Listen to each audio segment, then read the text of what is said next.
Laki-laki itu berteriak, "Jangan main-main kepadaku, akan kubunuh kalian." Halo guys, welcome back. Terima kasih banyak sudah klik video ini. Seperti biasa, di video kali ini gue akan membawakan satu kasus. Tapi sebelum kita masuk ke videonya, please subscribe jika kalian belum subscribe channel YouTube ini. Terutama untuk kalian yang suka mengikuti berita-berita yang sedang viral, berita-berita yang mengerikan, kalian wajib banget untuk subscribe channel ini. Apa kalian ada yang tahu atau pernah dengar kasus pembunuhan dan pembakaran mahasiswa Jepang yang belum terpecahkan sampai sekarang? So, tanpa menunggu waktu yang lama, langsung aja kita masuk ke ceritanya. Welcome to Berita Dunia.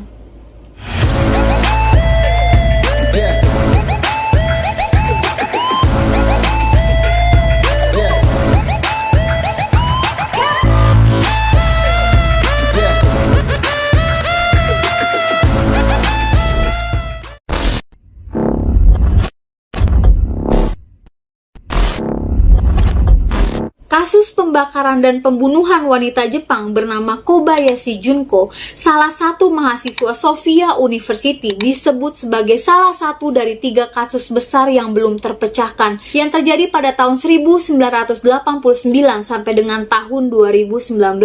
3 kasus besar yang belum terpecahkan diantaranya. Yang pertama, ada kasus pembunuhan satu keluarga di Setagaya. Kasus ini udah pernah aku bahas, jadi kalian bisa nonton di video aku yang ini. Yang kedua, kasus penembakan di supermarket Nanpei. Dan yang ketiga, kasus pembakaran dan pembunuhan mahasiswa Sophia University di Shibamata. Kasus ini yang ketiga yang akan aku bawain. Sampai sekarang, kepolisian masih memburu pelaku dari masing-masing kasus tersebut. Pada tanggal 9 September tahun 1996, di sebuah rumah di distrik 3 Shibamata, daerah Tokyo, telah terjadi kebakaran yang sangat besar. Di dalam rumah tersebut ditemukan jasad Kobayashi Junko yang pada saat kejadian dia berumur 21 tahun yang tewas secara mengenaskan. Junko adalah salah satu mahasiswa jurusan bahasa asing tahun keempat Universitas Sophia.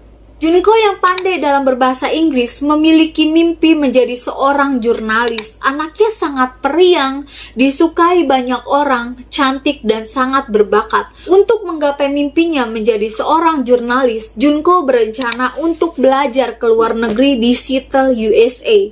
Tetapi mimpinya untuk menjadi seorang jurnalis harus kandas karena dia ditemukan tewas dibunuh 2 hari sebelum kepergiannya untuk belajar ke luar negeri.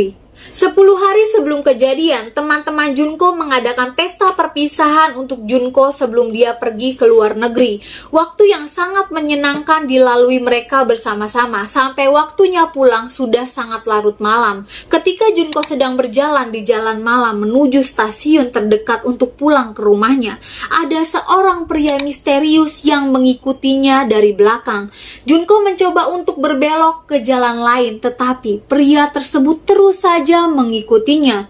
Junko yang sangat takut langsung kembali menuju stasiun tujuannya. Lalu melalui telepon umum, dia menghubungi telepon rumahnya. Beberapa saat setelah menghubungi telepon di rumahnya, ibu Junko datang untuk menjemputnya dan membonceng Junko menggunakan sepeda. Beberapa hari setelahnya, Junko juga mengatakan kata-kata yang kalau dipikir-pikir sepertinya dia sedang merasakan bahaya pada dirinya. Saat pergi ke dokter gigi dengan ibunya, Junko pernah mengatakan hal yang sangat sensitif. Dia mengatakan, "Ibu, kalau sesuatu terjadi padaku bisa terungkap dengan odontologi forensik." Hah? Really? Dia udah ngasih kode loh berarti. Mungkin dia ngasih kode kayak gitu biar ibunya nanti lebih gampang kalau misalkan dia benar-benar tewas. Sehari sebelum kejadian pada tanggal 8 September tahun 1996, pada malam hari, Junko bertemu dengan teman-teman SMP-nya untuk merayakan perpisahan sebelum dia benar-benar meninggalkan Jepang dan pergi ke luar negeri. Party berlangsung hingga hari berganti dan Junko pulang pada dini hari. Hari kejadian tepat pada tanggal 9 September tahun 1996. Hari itu ayah Junko sedang bekerja di luar kota, kakaknya juga pergi bekerja, dan yang tersisa hanya ibunya dan Junko Junko yang dijadwalkan akan berangkat ke Amerika 2 hari lagi. Junko tidur di lantai 2 rumahnya pada pagi hari sepulang dari party dengan teman-temannya dan bangun pada siang hari. Sejak pagi hari tampak ada tanda-tanda hujan akan turun, lalu mulai gerimis sedikit-sedikit. Terus-menerus bertambah deras sampai hujan deras pada jam 3 sore. Sesaat sebelum jam 5:50 menit, Junko turun dari lantai 2 menuju toilet yang ada di lantai bawah masih menggunakan baju tidur. Saat itu ibunya sedang bersiap-siap untuk pergi bekerja. Lalu Junko bertanya pada ibunya, "Ibu tetap akan pergi dengan sepeda walaupun hujan deras seperti ini?" Dan itu menjadi percakapan terakhir Junko dengan ibunya.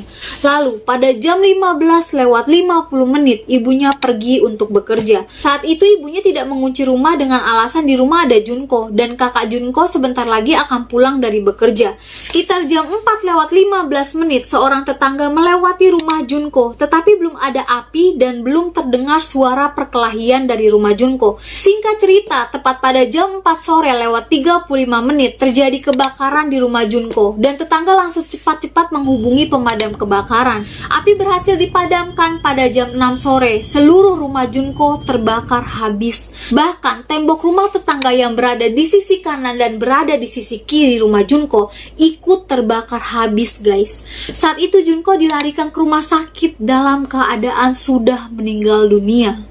Gue akan sebutin kondisi Junko saat ditemukan. Yang pertama, Junko ditemukan tergeletak menyamping di kamar orang tuanya di lantai 2. Dan yang kedua, selimut khusus musim panas diletakkan dari atas kepala Junko sampai ke lutut Junko. Bahkan kedua ujung selimut dijepit di bawah tubuh. Tidak ada robekan pada pakaian Junko. Pakaian Junko saat ditemukan adalah kaos dan celana pendek, padahal sebelumnya memakai baju tidur. Yang ketiga, mulutnya ditutup dan tangannya diikat dengan solatip. Kedua kakinya diikat dengan stocking. Yang keempat, meninggal kehabisan darah karena lehernya ditusuk dengan benda tajam, tetapi tidak ditemukan senjata api di TKP. Dan kelima, di tangan Junko terdapat luka bekas perlawanan. Di atas luka tersebut dililit oleh solatip. Dan yang keenam, Junko terlebih dahulu dibunuh lalu dibakar.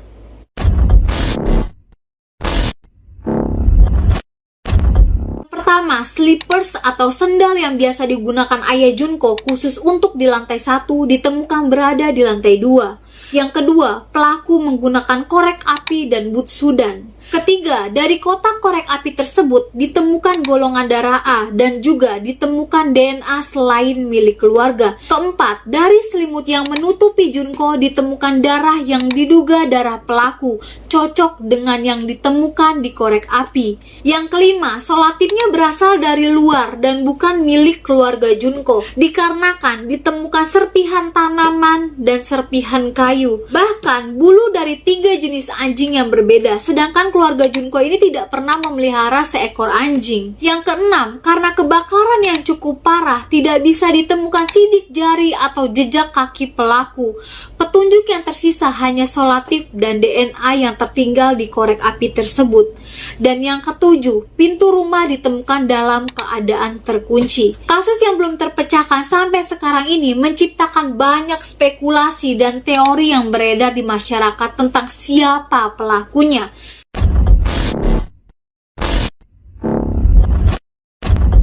Tiga teori yang paling banyak dipercaya adalah salah satunya, yang pertama, pelaku orang yang dikenal. Dari sendal milik ayahnya yang digunakan, kemungkinan Junko memberi izin masuk orang tersebut ke dalam rumahnya.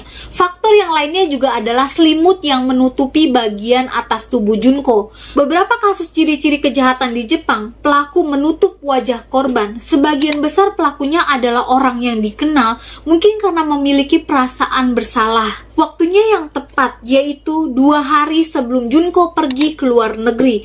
Padahal hari itu sedang hujan deras dan pada sore hari biasanya banyak orang pergi keluar rumah. Kejahatan dilakukan dalam waktu yang sangat singkat. Pelakunya kemungkinan orang yang tidak dicurigai ketika bolak-balik di area tersebut. Orang yang mengetahui bahwa hanya ada Junko sendirian di dalam rumahnya. Kemungkinan seorang teman atau orang yang dikenal oleh Junko. Letak rumah Junko yang berada di pinggiran kota. Kemungkinan beberapa tetangga pun mengetahui Junko akan pergi ke luar negeri. Atau bisa saja pelaku membuat kasusnya seperti perbuatan orang yang tidak dikenal. Yang kedua, penguntit atau stalker pria yang mengikuti Junko pada malam hari itu. Dan Junko sendiri merasakan khawatir akan terjadi sesuatu dengan dirinya. Bahkan bisa diprediksi. Dan jika orang tersebut dikenal oleh Junko, seharusnya dia akan memberitahu teman atau keluarganya. Tetapi karena Junko tidak pernah bercerita tentang itu, kemungkinan penguntitnya adalah orang yang tidak dikenal oleh Junko. Kasus ini bisa dikatakan pertama kali menciptakan kata stalker di Jepang, dan itu berasal dari ucapan kepolisian. Yang ketiga, bisa jadi pencuri. Jam 4 sore diketahui bahwa ada terjadi pencurian dan perampokan di rumah-rumah kosong. Dikarenakan biasanya pada jam-jam tertentu orang-orang pergi berbelanja untuk makan malam. Diketahui bahwa selembar uang 10.000 yen kalau dirupiahkan sekitar 1 juta rupiah yang disimpan di laci oleh ayah Junko menghilang. Bisa jadi Junko memergoki perampok yang sedang merampok di rumahnya. Lalu dia mengejar perampok tersebut sampai ke kamar orang tuanya dan dibunuh. Tetapi apakah kepergok mencuri saja bisa sampai membakar rumah orang lain? Tapi karena tidak ada informasi tentang orang asing tersebut, kemungkinan itu bukan kasus perampokan, guys. Bahkan uang puluhan ribu yen yang berada di ransel yang akan dibawa Junko ke luar negeri masih utuh di dalamnya. Jika itu perampok, bisa saja perampok menyuruh Junko menyerahkan semua uang yang ada di rumahnya, lalu perampok itu kabur.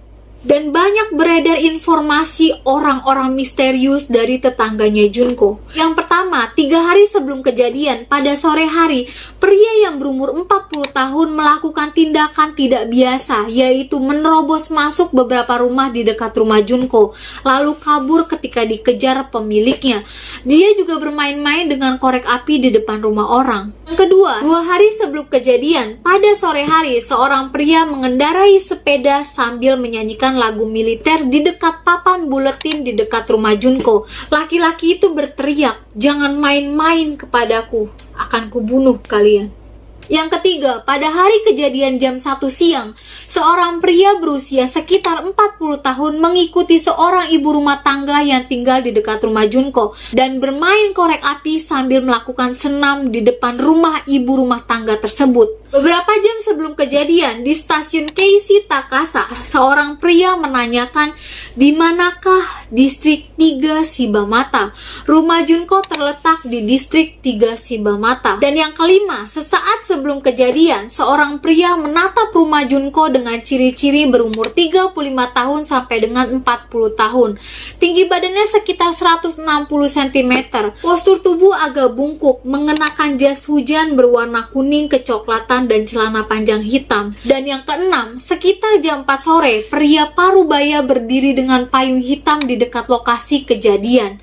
Dan yang ketujuh, masih sama, sekitar jam 4 sore, seorang pria berumur 40 tahun berdiri di tengah jalan memandangi rumah Junko. Yang kedelapan, sekitar jam 4:30, pria berumur 20-30 tahun mengenakan sarung tangan berwarna putih berlari di tengah hujan menuju stasiun Shibamata tanpa memakai payung. Itulah beberapa kesaksian orang-orang yang melihat pria misterius di sekitar rumah Junko.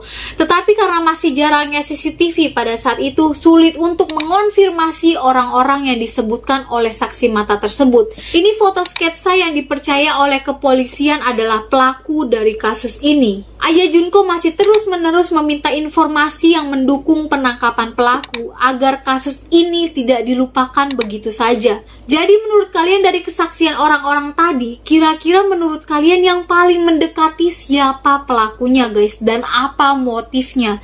Tolong komen di bawah video ini ya, guys. Oke guys, terima kasih sudah menonton sampai akhir. Kalau kalian suka video gue, boleh bantu share ke teman-teman kalian, nonton juga video-video gue yang lainnya ya. Kurang dan lebihnya mohon dimaafkan. Jangan lupa untuk subscribe, aktifkan tombol loncengnya, Jadi setiap kali gue masukin video, kalian selalu dapat notifikasinya.